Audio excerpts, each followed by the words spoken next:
cooperating with grace and the use of our free will.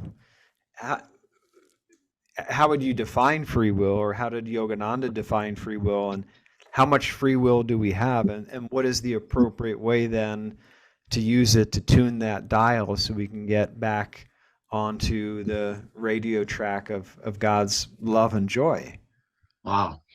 Well, fortunately, I don't have the answer to free will, but I will share with you what I've been taught.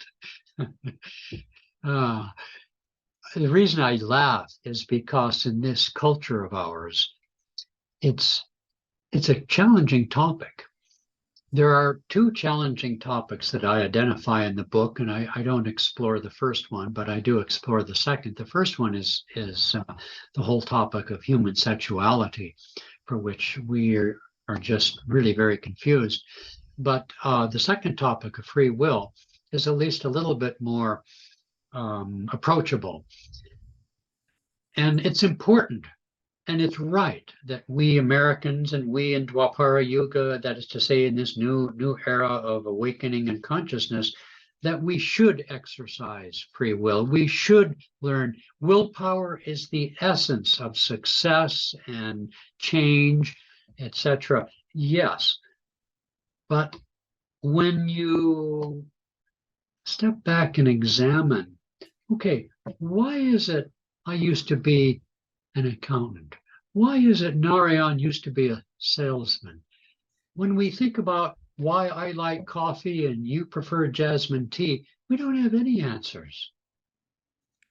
Upon some reflection, and as Yogananda said in his autobiography, only a little would suffice, we can realize that for all our taunted free will, we really don't have a clue why we prefer, choose, do, are one thing or another.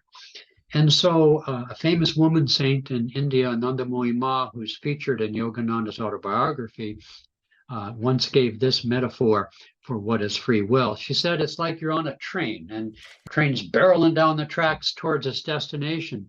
You can walk up and down the cars in the train, but you can't change the destination or the speed of the train. And that's what free will is. Walking up and down the cars is really where our free will, it's in a narrow bandwidth of choices.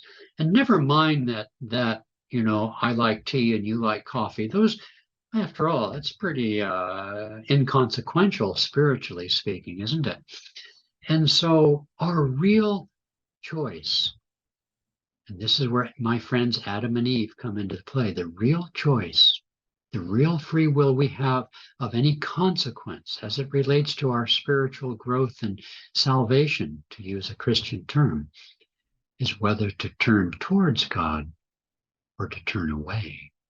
Either to turn towards the creation as Adam and Eve did in wanting the knowledge of good and evil, which is to say the knowledge of this world with its many ups and downs and so forth, or the knowledge of oneness, unity, harmony, and attunement with the divine will and the divine energy and grace. That's really our only important choice. Everything else is just details, if you will. Now, obviously, addictive things and things that are both bad for our body and our mind and our soul are things everyone also needs to deal with. And that's where willpower comes into play. That's where the divine grace and that what we just talked about, that power of turning the dial. Yes, we have to work on ourselves.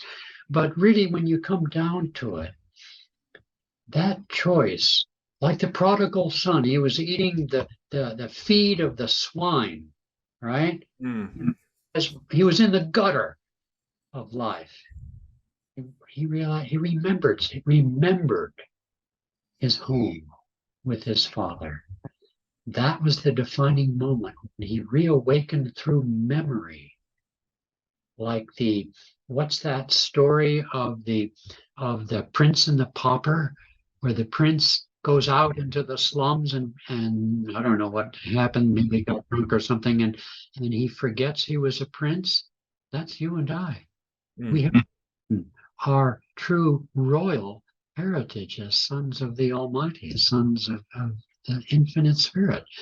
And so that's really the most important choice we have. And for those who are really stuck in terrible situations, crying out to the Spirit for help, doing what you can, but sometimes people are so down and out, they can barely lift themselves out of the gutter.